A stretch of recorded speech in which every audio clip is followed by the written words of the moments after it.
Hey guys, welcome to Secret Level's first trailer dissection this week. Well, I mean, I don't know how frequent, but, you know, this week especially, we have Assassin's Creed 4 Black Flag.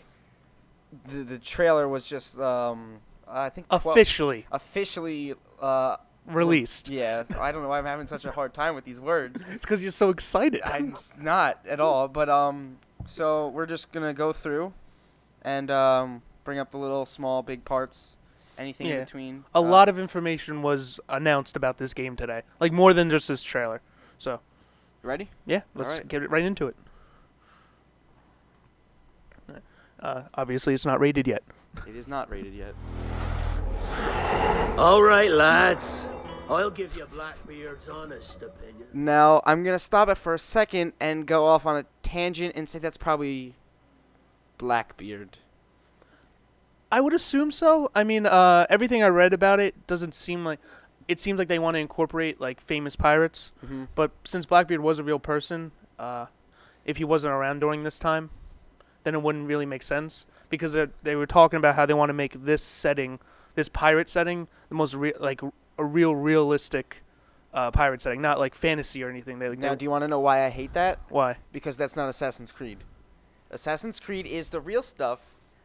And then all this awesome stuff that isn't real that goes in the middle. And it's not Assassin's Creed to me, but I don't want to get into that now because I only want this to be like a 10, 15-minute video of sorts. Okay. So let's just keep going on. Yeah, but he's narrating about the new main character who's going to be Connor's grandfather. Edward Edward Kenway? Hatham. Hatham was his dad. Yeah. And then you're playing as Hatham's father. Edward Kenway. Yes. Kenway, right? Conway? Let us know. Let us know. But anyways, he's a pirate, which is kind of odd. I just want to interrupt you for a second. Let's take that back a few frames. You can see that he's got the multiple gun perk from Call of Duty. Actually, I think one of those is a scar?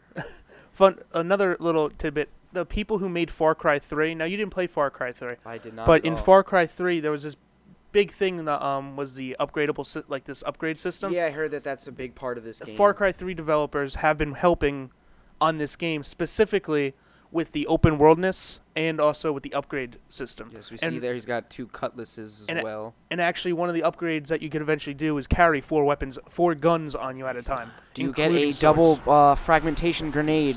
No. Okay, so here's something big there. Let's take that back a second. We've got this quasi-travel shipboarding type deal here. And you want to elaborate on this? Yeah, when you get so when you're like sailing in the open sea, which they are aiming to have a no load screen type of area. I also heard in this developer documentary on IGN, he's like, I think 60% of the game is on land and 40% is sea combat. Yes. Which doesn't make me completely happy because I didn't like the naval parts on which is 3. No, I didn't get to that part in 3, but everyone that I hear about it liked it a lot. Like that's the part of the game they liked. It's just one of those things that it's not going to please everybody. Yeah, they're calling this the first truly sea navigation game. Okay. And like if you played Wind Waker, there's maybe a little bit debate there. Okay. But this is one of the things though, when you start getting to a fight with a ship, you can either just shoot it with your cannons, or you can use your nuke perk. No. Or you can actually board the ship and destroy it or take it over, if it's a better ship. You see that guy? I didn't notice that actually, but if you go back a few frames, the guy behind Edward is pinning. He pins that guy. He pins that motherfucker up right there. That's funny. That is pretty funny. Yeah. They're also very proud of like. This reminded me of Far Cry. It was like the swimming in the water to the island. The thing is, they said you'll be able to jump off your boat and Whenever just you swim, swim to one of the little islands they have. And like speaking of settings, they do have 3 major cities. One, Havana, Cuba. I don't know. I didn't remember the names of them. Ones. But there's 3 major cities that you'll be traveling to. And there's 50 unique locations in the jungle. Between areas. like Mayan ruins or like plantations, all different things. And now somebody on IGN brought up an interesting point. I wonder if when like this scene right here, he's obviously gonna kill all of them without any hesitation or trouble.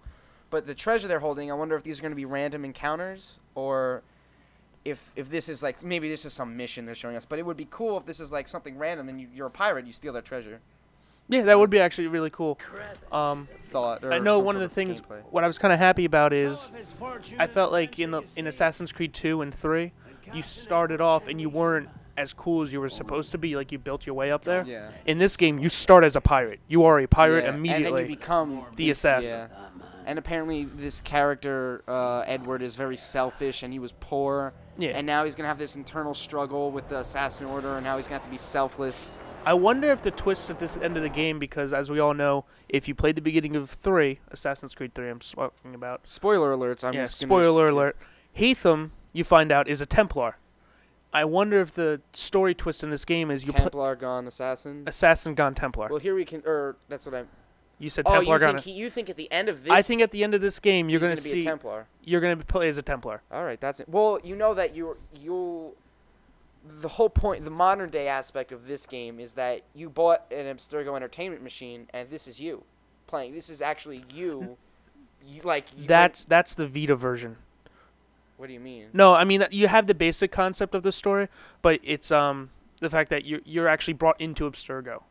You're like actually one of their. You're like, just a user playing in an Animus machine. That's what the guy said on IGN. No, that's well, not. not like the video they had on IGN. I don't mean to quote them. Yeah. What I watched is what I comprehended. No, but it's not. It's not like if you played the Vita version of Liberation, that was what it was. It's like you bought this and now you're going to relive this person's memory. In this game, Abstergo brings you in specifically to replay one of Desmond's ancestors, and that's what you do. Is that the trailer? That is the end of the trailer. Well, there you have it. Assassin's Creed 4 Black Ops Declassified Duty. Assassin's Creed 4 Black Flag, okay?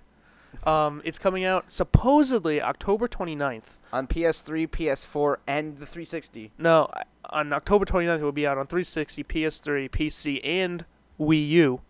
And Wii U. And then it's coming out on a later date on... Oh, well... Well, it depends when those consoles launch. They haven't announced release dates. So they can't confirm that the PS4 is going to be on October 29th, because then that will basically give away when they're going to release the console. Yeah. Other interesting things is that I was telling Charlie before that they kind of admitted to releasing the engine too early. Yeah. Like that the engine for Assassin's Creed 3 was probably premature. Because that was a big complaint that it was buggy and laggy, and there's a lot of technical issues with the game more than just, All of those things are extremely true. Yeah. So they're hoping with this game to have a completely built and debugged engine. Yeah, and so it's not feeling so segmented. Like a lot of people's complaints were about the Frontier. Mm-hmm. Like remember how they promised this Frontier was going to be so big and you do all this stuff. Well, that's what they want the C to be, but they don't want to run into those same complaints that Assassin's Creed 3 ran into. Well, you can't get stuck on a rock on a horse in the sea. Unless you're really doing some crazy stuff. Jeez. And I think we'll wrap it up with that. This has been Secret Level's trailer dissection of Assassin's Creed 4 Black Ops Declassified. And I can promise you we'll probably be talking a lot more about it on this week's episode of Secret Level, which you'll be able to find on iTunes. And, please subscribe. We'll be doing a lot more videos. Leave a comment. Tell me if you feel just the way I do about Assassin's Creed and the fact that it's been annualized in such a horrible way. Yeah. Expect a God of War unboxing very soon. Down with big business. Expect a God of War unboxing very soon of the collector's edition, and even though we just started, we're talking about a giveaway.